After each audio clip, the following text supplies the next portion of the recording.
Good morning, everyone. Thank you for coming. What a great crowd we have out this morning. This is the inaugural event for the Freedom Leadership Series, which is a speakers series that's sponsored by the Freedom Institute of Collier County. I'm a board member of the Freedom Institute of Collier County, joined by another board member, Ed Morton, and another board member, Tad Deco, who is here somewhere. And we also have in the room our Chief Learning Officer, Chris Marker, and I want all of you to recognize him and track him down afterwards because he can tell you anything you want to know about the program. So the Freedom Institute is a school, as we deem it, that's designed for one thing, and that is excellence, and for preparing kids for whatever comes in life. And we know that things are going to change a lot. We believe in traditional curriculum. We believe in traditional values. We believe in citizenship. We believe in studying American history. We believe in knowing and understanding and getting the basics right. We are here today to launch the Speakers Series, which, as I said, is part of the Freedom Institute, and Freedom Institute would not exist except for one man. Freedom Institute, all of you who attend, and raise your hands, you have quite a few kids and parents who are here today who attend the program. We all benefit from scholarships that have been created as a result of our initial launch guest speaker today. Without those scholarships, without that funding, without that flexibility, we wouldn't have the ability to offer what is the Freedom Institute. Our guest is a Florida man. He was born in Jacksonville, raised in Orlando and Dunedin, went to public school in Dunedin, took a little detour and went to college in the Northeast, but he came back to Florida, so we won't hold that against him. And as you all know, was a congressman and then ran for governor in 2018 and again in 2022, elected by extraordinary margins across the state. But for your efforts, Governor DeSantis, this institution wouldn't exist, which offers so much value and so much opportunity for these kids. Competition makes our public schools better as well. And Governor DeSantis gets that, and Governor DeSantis has promoted these opportunities. So would you please join me in welcoming my governor, our governor, Florida's governor, America's governor, Governor Ron DeSantis. Thanks. Oh, sit down. Thank you. Thanks. Great to be here. It's always great to be in Naples. It's been said that when Republicans die and go to heaven, it looks a lot like Naples, and I don't know if that's true, but if it is, that's all right by me. So we're excited to be here. We're excited about what's going on here at the Freedom Institute, and it does grow out of our commitment to education in the state of Florida. We're proud to be a state that's embraced education choice for parents. We think every parent should have meaningful options for their child's education. Not every school is going to work for every kid. There's going to be different things that are different considerations. And so to say, like, yeah, if you're wealthy, you probably could have done that anyways. But you talk about working class, a lot of single moms having to be the primary breadwinner. A lot of them have not had meaningful opportunities in many places around this country. In Florida, we said that this is something that's very important. So we have not just done these private scholarships, we have a robust charter school movement, and of course, I know people here know with homeschooling, so we have close to 400,000 students on private scholarships now throughout the state of Florida as a result of HB1. When I became governor, about 100,000 through our tax credit scholarship program, but it was effectively capped there. So we've quadrupled the number in 5 years. We also have almost 400,000 students in charter schools, which are public schools, but they're not controlled by the school district or maybe more importantly, influenced by the school unions. And so they have done very well where the parent, they have no right to, I mean, it's similar to private, but these charter schools are public schools, but they have no default students going to those schools. The only way they get anyone to go is that a parent says, you know what, I want to go to this school. So you've seen that. What have the results been? Well, just our charter population, the 400,000 students, well, this was when we probably had about 350 with these numbers. But if you look at the performance of just our charter population, which is disproportionately low income, disproportionately racial and ethnic minorities, if you just look at that, and that was their own state, those 350,000, which is where we have the data most recently, it would be one of the top 5 performing states in the country. Just our charter population would do that. Look at Florida overall, what we've done, the most recent Nation's Report Card in 2022. This is the first post-COVID test.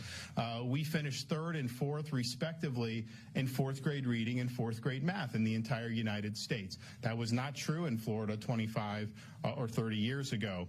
But we've also done, and we've understand, having robust choice. And oh yeah, we have close to 200,000 homeschool families now in the state of Florida. So we have really leaned in.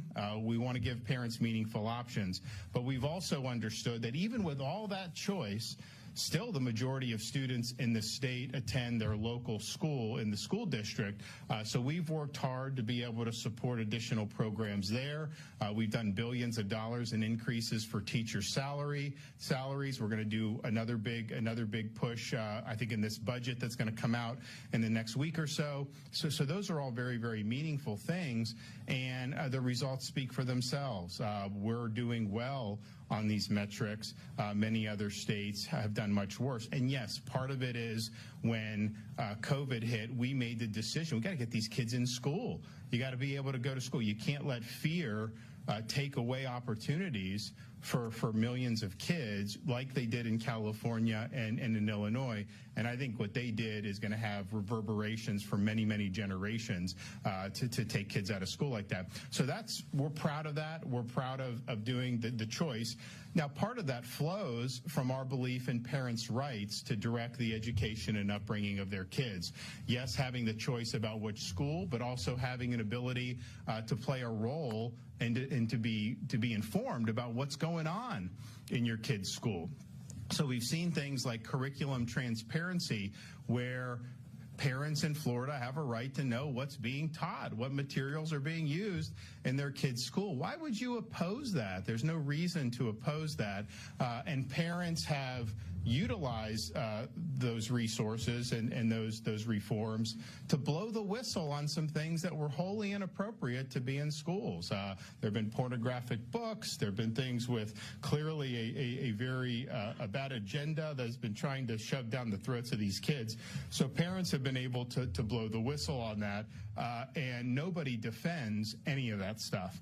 In fact, we just did an event the other day. We played a 2-minute video, and we showed all this stuff. Very few people even report on it because, well, some of it I don't think you could put on broadcast TV with different FEC stuff. But I think some of these others, they want to act like the parents are objecting to just normal books, which is not the case. And if they are doing that, there's certainly nothing in Florida law that would say these normal books are problematic. We're talking about an agenda. We're talking about things that are totally inappropriate. But that just gives parents an ability to participate and to know. So that's really important with the rights of parents. The other thing is, and I know this Freedom Institute is on the same page as us, you're going to have students leave our schools, whether it's a charter school, a private school, a public school district, or whether it's homeschooling, and they're going to have a variety of different pathways that they're going to pursue in life. I was just down, we were just upstairs meeting with some of the students. Some of them are doing aviation, some are doing other things. There's a lot of interest in doing a variety of things, and that's great and that's normal. And if you're going down certain fields, yeah, there may be some subjects that you're probably not going to use as much. You go down others, maybe you'll use them. But I think that no matter what pathway you choose, every single person that we graduate out of our schools, they are going to be adult American citizens. And with that comes responsibilities. And part of the responsibility is having a foundation in American civics and in the founding principles of this country. And that's really been a lost art for many, many years. You go to a lot of universities, it's hard to even find courses about the foundations of the country and a lot of these ideals. And when they teach it, a lot of it's very negative, attacking the founding fathers and demonizing them. So we've made a big effort in Florida to say American civics is important. It's something that has universal application, and we don't want to be graduating people that have no foundations and that are just kind of twisting in the wind and don't know how to make sense of the world around them. So we've done things in Florida and yes, requiring more civics, doing all that. We've done that, and that's important, but that's totally insufficient. What we've also done is recognize that you could be a very diligent student through college, want to be a teacher. You probably haven't had the courses that you would really need to teach civics in a really strong way, given the nature of higher education in this country. That's just likely the case through no fault of your own. So we've created a curriculum for teachers, a civics curriculum, 50 hours. We've got scholars from places like Hillsdale College, people from like the Heritage Foundation to lecture about some of the really important things that led to the formation of this country. So the teachers go through that, and if they do, and it's voluntary, but if they do, they get a $3,000 bonus for doing it. So we've had thousands of teachers that have gone through and done that just since we've enacted the program a couple years ago. So that is something that I think is really, really meaningful, our commitment to civic. And then we launched the Speech and Debate Initiative. We had 10 school districts or 12 school districts when I became governor that did speech and debate. Now every single school district in the state of Florida is involved in speech and debate. So it gives students an opportunity to not just kind of wrestle with issues, but maybe be tasked with defending a position that's opposite of what you actually think.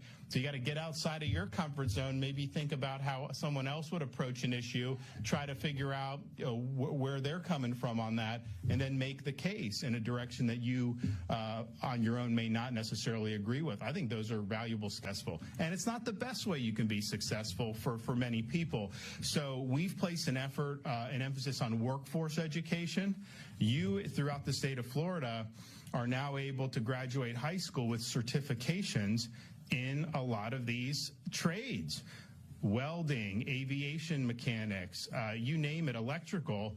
This provides graduates an ability to be gainfully employed right away without having to go in debt, without having to go through getting a degree. And look, there's pathways where you need to do higher ed, and I'm not suggesting people shouldn't pursue it if that's where their dreams take them, but I think my generation on was told you will not be successful unless you get a degree from a four-year university. That was not true. And so you had a lot of students go, they went deep in debt, they were there just because they were told they had to get a degree. Maybe the degree's in something like zombie studies, and they get out and they're in debt, and then what happens? Well, they don't really necessarily have a lot of great opportunities. And so we just want to let people know that there's a variety of ways where you can do well. And I can tell you, people going into welding, people going to electrical, we have the truck driving program.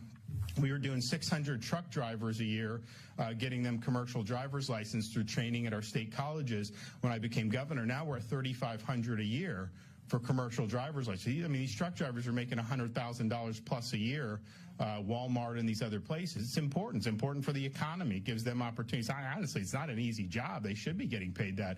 So these are there. So there was, I think, a view that you're somehow less than somebody that went to a four-year college, and that is just totally not true. I mean, who made the better decision? Someone that went and got a certification in welding and was started to make 80, 90 grand a year right out of high school, or someone that went to school for 6 years, went on $100,000 in debt to get a degree in gender studies? Now, I don't know. Maybe you think the other one's better, but I mean, you can't be sitting there where you're looking down on somebody for making a choice to pursue career education. So we're committed to that. We think it's really, really important. We've had great success. We're going to do more. When I became governor, we were in the bottom half of states for workforce education. Our goal is to be #1 by the end of the decade. We're well on our way to doing that. So that's really, really exciting. The other thing is you are going to have some students that are not going to pursue workforce, and that's fine because there is opportunities in higher education, but it's important that this higher education is actually meaningful. And so we've really worked hard in the state of Florida to do that, first by not raising tuition. So our tuition has been the same for about 10 years in the state of Florida. It's the cheapest in-state tuition anywhere in the country, and so that gives people an ability to go without going really, really deep in debt. And if you're a top performing student with the Bright Future Scholarship, you end up going for free, certainly if you get the full scholarship, but even if you get the partial, you get 75%. So that's good. I don't want you to have to go into debt, and I think because of the tuition, holding the line on tuition in Florida, you're in a situation where you really don't have to take out a loan. I think students in college, I mean, like I worked all kinds of odd jobs when I was in school. We've made it so that if you don't want to take out a loan and your parents have no money to give you, if you're high performing so you can get a scholarship for tuition, then you work and can take care of your expenses. And so you could theoretically graduate with no debt if that's how you wanted to do it. Well, that's so much better than what we've seen where people are going $80, $90, $100, $120,000 into debt. So affordability is important with higher ed, and the inflation with higher ed. I mean, I know we've had a period of inflation now in this country for the last few years, but higher ed has been inflating for decades. And what do they do with the money? Part of it is they get all these loan dollars from the federal government. Are they improving the quality of the education? Largely, no. What are they doing? They're expanding the administrative bureaucracies of the universities. So you have more administrative bloat, but you're not necessarily getting a better product. So that's not what we want in the state of Florida. The other thing is the purpose of higher education is not to impose an ideological agenda on the students. The purpose of higher education should be its classical mission, pursuing truth, upholding academic integrity and rigor, and preparing students to be citizens of the republic. So in Florida, we've said that these taxpayer-funded state universities, they don't have a license to just do whatever the heck they want to do. They need to be pursuing the traditional mission of a university, and they need to be pursuing that in a way that's consistent with the best interests of the state of Florida and the desires of the people of the state of Florida. And so we've done things like eliminate DEI from our public universities. We were the first state in America to do that. This DEI is really insidious. First, it's very divisive because it tries to divvy people up based on superficial characteristics, but it also serves to supplant merit in favor of this agenda, and that is just devastating. And so we're not doing that in Florida. We were happy to do it. Texas followed us. I think Iowa's followed us. Maybe a couple others have followed us. But the mission of the university cannot be this ideological mission. So what we've been able to do, and so, for example, there's core courses that are required through our state university system. So our Board of Governors made the decision.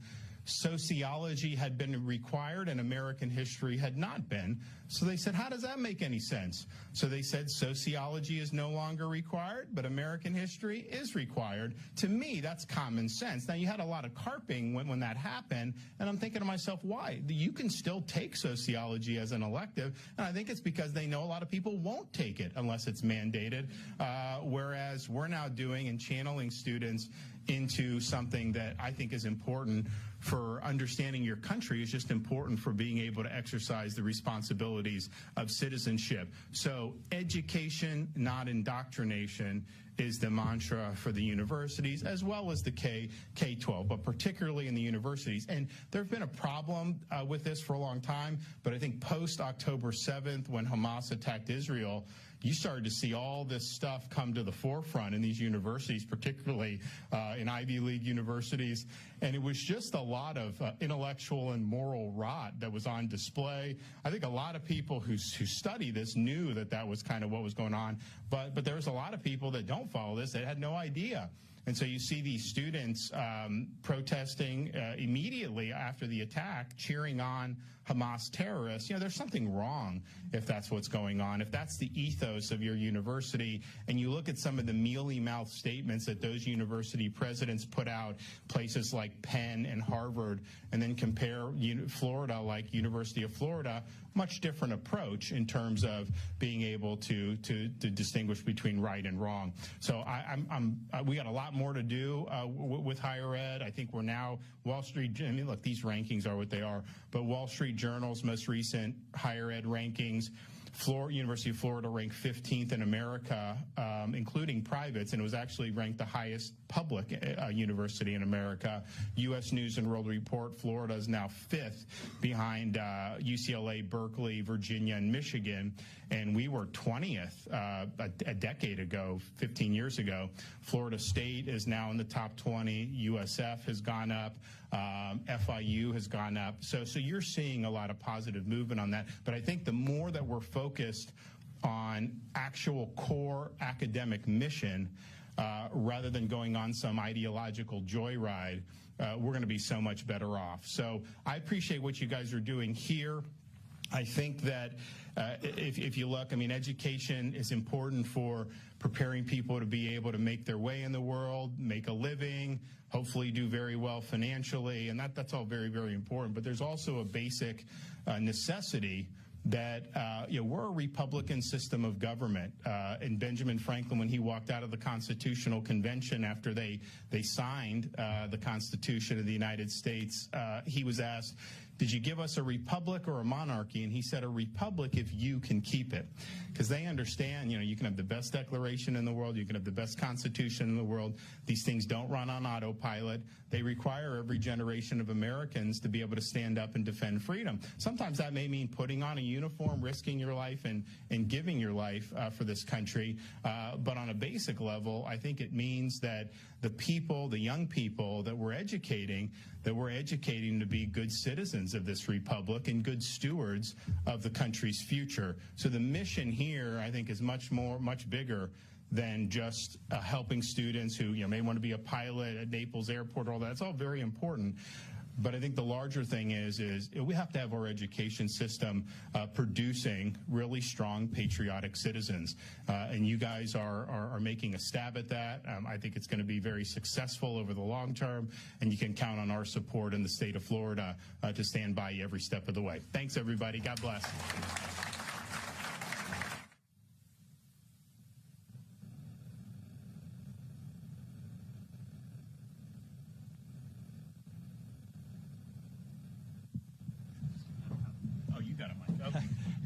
I was told you prefer the hand mic. Well, Governor, thank you. You have just listed literally every reason for the existence of the Freedom Institute. We believe in at the board level, we believe in everything that you have just gone through and enumerated, particularly these pathways. You talked about the various pathways to success. Your freedom agenda has as its cornerstones, as I understand it, both education and economic freedom.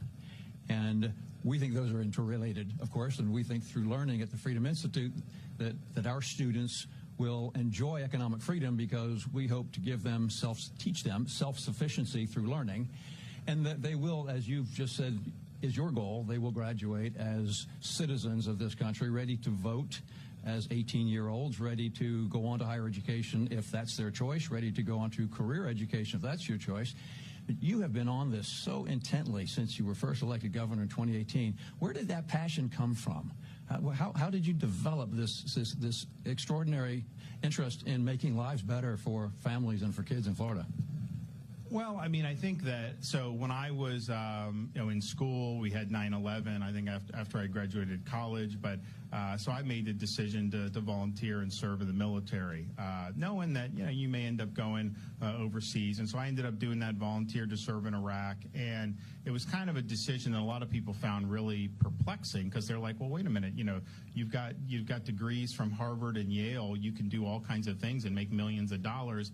And yet you're volunteering to go to Fallujah and sit there, be in the sandbox. But I think it grew out of an appreciation for being born and raised in this country, because it gave me an opportunity to really make the best of my God-given talents. And I felt that when the country was in conflict, that I needed to raise my hand and do that. And so that's just kind of how I viewed things, and I have an appreciation for that. But I also see where we're falling short. And I think on this education, the country's fallen short in a lot of ways. We're obviously doing our best in Florida to do well on it. On the economic freedom, I think it's interesting because our economy in Florida was rated #1 of all 50 states by CNBC, and usually they are not a fan of me, trust me. And so, I think the reason is, well, part of it is our approach has been to understand you got to protect taxpayers, you got to have a light footprint. In Florida, we have the lowest number of state employees per capita in the entire country. Our cost per government entity is the lowest per capita in the entire country. And our budget, even though we now in Florida have millions of more people than New York State, our budget is half the size of New York State's. Now, I'm going to make sure whatever budget they give me, it will end up being half when all is said and done. And I think the leaders of the legislature are on the same page as me as this. I mean, we want to see that top line, a budget, really be responsible. So I think you're going to see that. But yet, and I don't know if we have any people here who've moved from New York, do we? Oh, we do. Yeah, you're normally on this coast, it's everyone coming from Illinois and Michigan and all those places. But, New Yorkers will tell me, oh, my gosh, your roads are so much better. Your services are better. Your schools are better. And I'm thinking to myself, we're doing that with half the budget. So it just shows you so much of government is not necessary. These become constituencies. It's a way for certain people to exercise power. So we've done a really good job, I think, of having government confined to its proper role. On the other hand, economic freedom can be impinged when government and bureaucracy and all that do too much, but it can also be undermined by corporatism. A free economy is not just doing whatever the 10 largest corporations want. It's making so that people can compete in a competitive marketplace. And we've done a very good job in Florida of walking a line on the side of freedom, true economic freedom, rather than devolving into corporatism. And we've seen that in a number of instances. I mean, I was most recently, we did the 1-year anniversary of us signing the bill to remove the corporate cronyism from Disney that they had accumulated over many years. To say, wait a minute, why should this one company have all these special rules where they don't have to pay the same taxes or follow the same laws as everybody else in Florida? It doesn't make any sense. And so we were able to do that. And now we've reported a year since the state control board took over that district. A lot of people are saying, oh, they're going to have people going to pay more tax. All that. It was all BS. They've cut property taxes by $12 million just in that district. So those are a lot of businesses who are not Disney, but they're important for Florida. And then they've opened up procurement to competitive bidding. So you now have businesses in Central Florida that for the first time can compete for jobs there. And that saved $4 million by having competitive bidding because the district's paying less. So that's an example, I think, of good government. But nationally, if you look, things like ESG, where you have these big asset managers pursuing an agenda, that is corporatism. That is not free market economics. In fact, they're even saying that their obligation to their shareholders is effectively secondary to their desire to pursue a political agenda. Now, they'll try to wrap it all and say, oh, no, we have to do this. We fought back against that very successfully in Florida. We banned it from our pension system.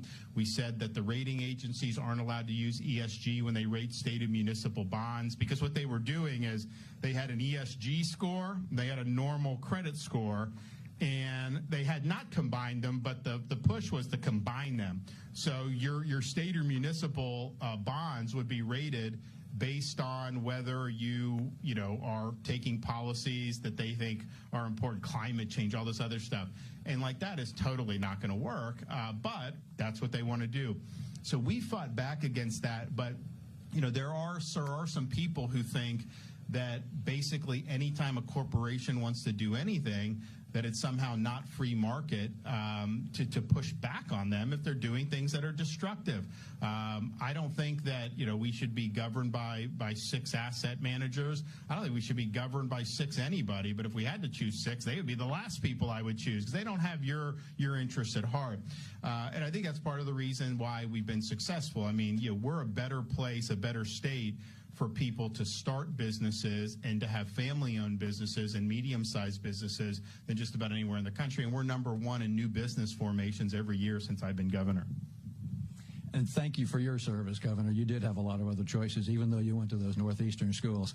We have a number of people here who are just dying to go to our schools and stay at our university and stay in Florida. A lot of times what happens, people go to school out of state and they don't come back. Well, it's also there's the case. I mean, I think for what you've seen recently, you know, employers and people are going to think, okay, you know, you graduate from Harvard. What has been put into your head while you were there? Like, look, I mean, I think I'm sure everyone there has good aptitude, but it just raises the question about, you know, are these really going to be the leaders of our society the way that it was thought that was the case however many decades ago? And I don't think that's the case anymore. I think the prestige factor is much less than it was in the past. And I think you do very well by utilizing the resources that we have here in the state of Florida, for sure. And that probably wasn't true when I was growing up.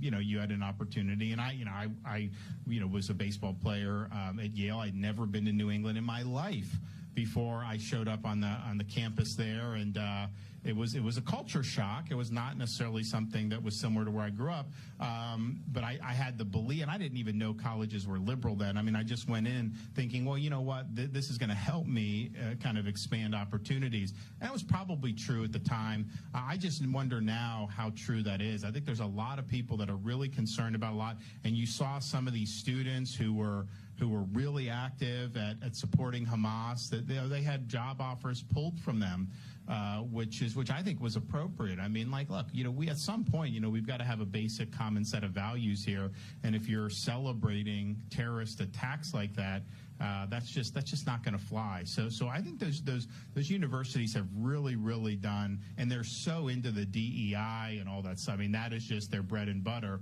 So I think I think you got to have a long road there. I think there's a lot of problems in those places, and it's obviously very expensive. So you're mortgaging your future in many respects. But I don't think that it packs the punch that it used to. So follow your dreams, but just understand there's a lot of trouble brewing up there. You bring up baseball. If I recall correctly, in your book, you talked about when your team from Dunedin went to the Little League World Series. You didn't quite get to the finish line because a team from California beat you. So how does it feel today to be playing against California and getting on stage with the erstwhile governor from California and comparing Florida to California? We did a little bit better on the debate stage than we did on the Little League baseball field against California. That's for sure. You know, it's some of this stuff is like debating who won. It's like, look, with that debate, it's just the reality is people are fleeing that state, and they had never fled that state for the entire history of California up until he became governor. Why? He had draconian COVID lockdown policies. Now, he would go to the French Laundry and cavort and eat dinner when he was telling everybody else you weren't allowed to do that. He had his kids in private school while he was shutting down the schools for everybody else. You have homeless everywhere.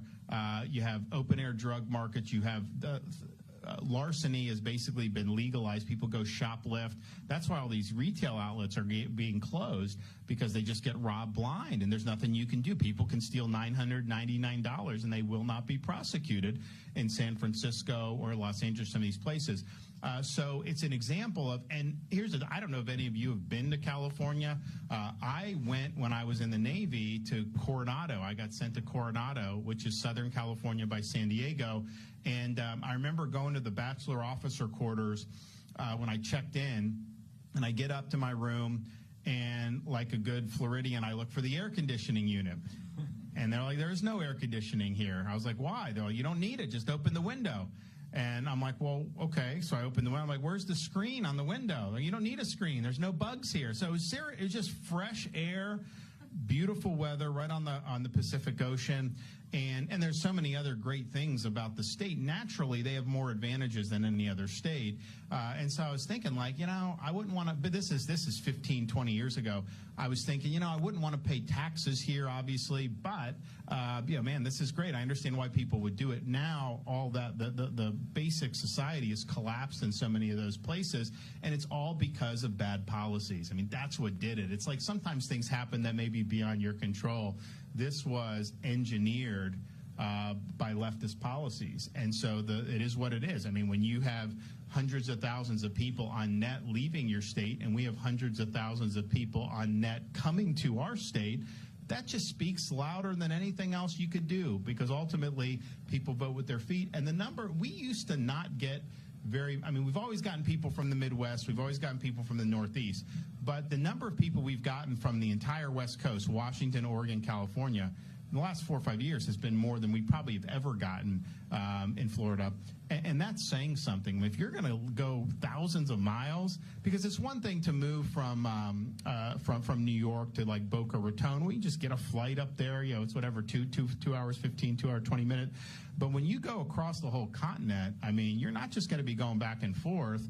You're really making a big statement about why you're doing that. And they're doing it because of the way those states are governed. And it's been really, really bad. So all this stuff matters. And I think the beautiful thing about the country is we have 50 different states. They're entitled to take different approaches to these issues. And American citizens are entitled to react accordingly.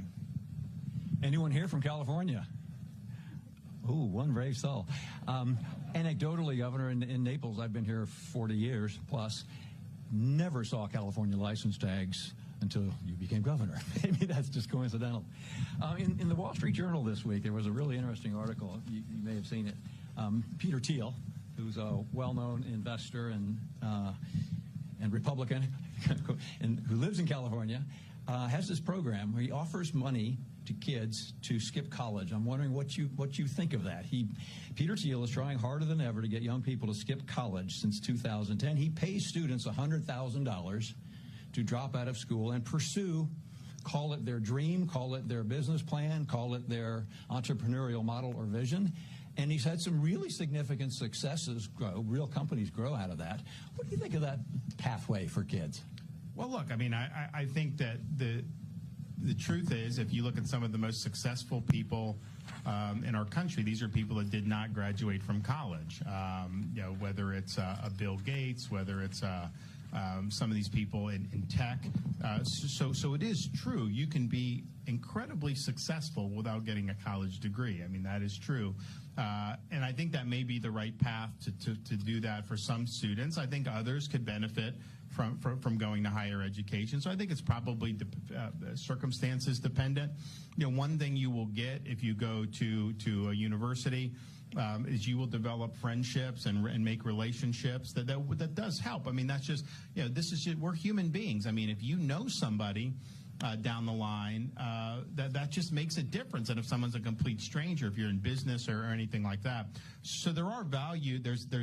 And I think if you look at like some of these MBA programs, like a Harvard Business School, I don't know if they're teaching you anything that's really important, but I think it's mostly just the networking there for 2 years. That's what people do. So I think it depends on the facts and circumstances, but clearly you've seen people who dropped out of college to pursue a great idea and have been incredibly successful. That's just the truth. That 4-year degree is not going to be the difference between your idea succeeding and not, most likely. That is true. Now, if you don't have any ideas and you're just going to not go and do that, I mean, I wouldn't recommend frittering away $100,000 just to do it and then be sitting there. But if you have a passion, you have an idea, that's something that obviously is proven. It can be done. There's no question. How did the initial agenda, the DIE as I prefer to call it, and the CRT and the ESG become so pervasive really since I'm going to say the last 10 or 15 years? You never heard of it prior to then, and it's taken over schools and governments in other states, not Florida. What happened? Well, I think on the DEI and the CRT, I think a lot of that really went on overdrive after the George Floyd riots, because I think it was they were saying, well, there's because I mean, like those riots, I mean, they were anti-police. They were basically saying America was unjust. Now it's interesting. Now we look back, that police officer was convicted of murder and is in prison. But after the trial, the Attorney General of Minnesota was asked, who's a very left-wing activist Attorney General, was asked, was any evidence produced that this was racially motivated? And his answer was no. They never actually produced any evidence of that, so it was just imputed that that was the reason. And that obviously led to cities burning down. I mean, horrible riots or this. But I think the impetus was that they were going to cure this injustice that was being identified by those folks. And part of the way you do that is things like critical race theory, which teaches things like the American Revolution was fought to defend slavery, which is a lie. That is not true. We know why they fought the Revolution, because they wrote it down. They had pamphlets circulating, mostly in New England states, which obviously was not exactly a hotbed for slavery. So they're trying to, I think, impose an ideological agenda that the aim is to delegitimize America's founding principles and America's institutions. So it's I think it's a very negative agenda. Now that's different from teaching basics of history, including the history of African Americans. They will try to conflate the two. And so in Florida, we banned CRT from our K-12 schools, but in the same bill, we said, you must teach about racial discrimination that happened and all these other things. And so if you actually read the bill, very few people would be able to mount a very significant criticism of it. But what would happen, like the media would say that they would conflate it. They were like, oh, Florida doesn't want to teach black history, even though the bill mandated that. And so it's something that I think it's wrong to teach things that are not true. When you impute that to the founding fathers and the American Revolution, it's just not true. But also, I think it's a major agenda. So that really took off in the summer of 2020. I think DEI as well took off a lot in the summer of 2020. They've both been spectacular failures in terms of what they're doing. I mean, they're alienating people that had used to be center left in this country because it's just so ridiculous. And I just think that we need to have a society in which so parents could know, students could know, you're applying to school, you're doing this. The determining factor is going to be merit. All right? And it's not always, some merit's objective. If you have a 4.0 and a 1600 SAT and somebody else has a 3.0 and an 1100, objectively we can say you were a better student, no question. There's other things about extracurriculars, all this stuff. But the bottom line, the goal has got to be merit and rewarding merit and achievement. And the whole DE&I and CRT really represent an attack on that. And they don't want to have people judged on merit. They want it to be judged more on political ideology and pursuing a political agenda. And that's wrong. Now, the ESG, in some respects, is even more of a threat because you've got some serious players, these big asset managers, other major corporations, Wall Street banks, that have bought into this idea where they're using their economic power, which is significant, to be able to impose an agenda on a whole variety of things. They don't like Second Amendment. They don't like fossil fuels. There's on and on it goes. And it's like, okay, they're gonna all the top 5 banks are gonna agree they're not gonna loan money to legitimate businesses that they don't like in certain areas. That's changing policy in many respects.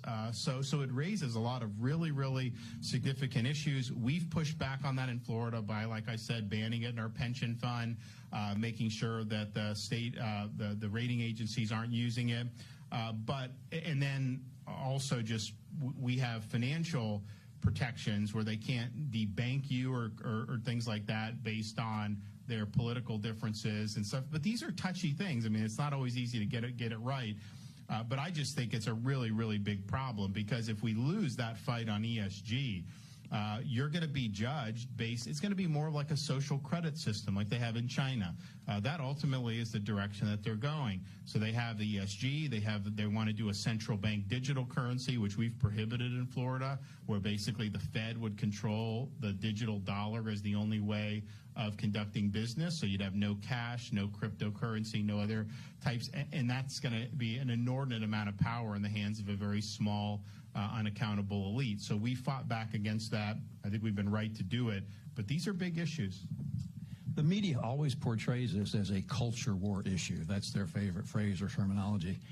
I see it as also being very tied to economic success and economic growth.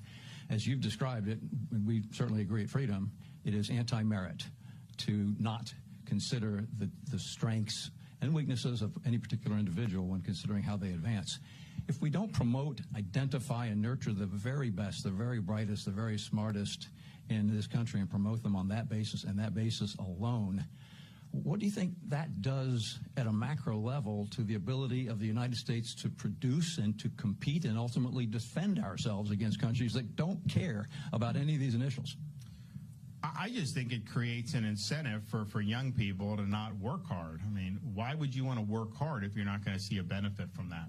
I worked odd jobs, minimum wage. I did all this stuff growing up because I was like, ultimately, it will help me get ahead, right? And if I didn't believe that, then why bother doing that? So if merit is not the primary way people are going to be evaluated, I think you're going to see an overall decline in initiative and hard work.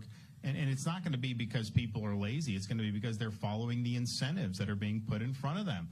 The society is telling them hard work is not going to pay off, that achievement and merit are not things that somehow that is valued by this society. And that'll be very bad for this country if that happens. Well, Governor, on that note, maybe we'll wrap up.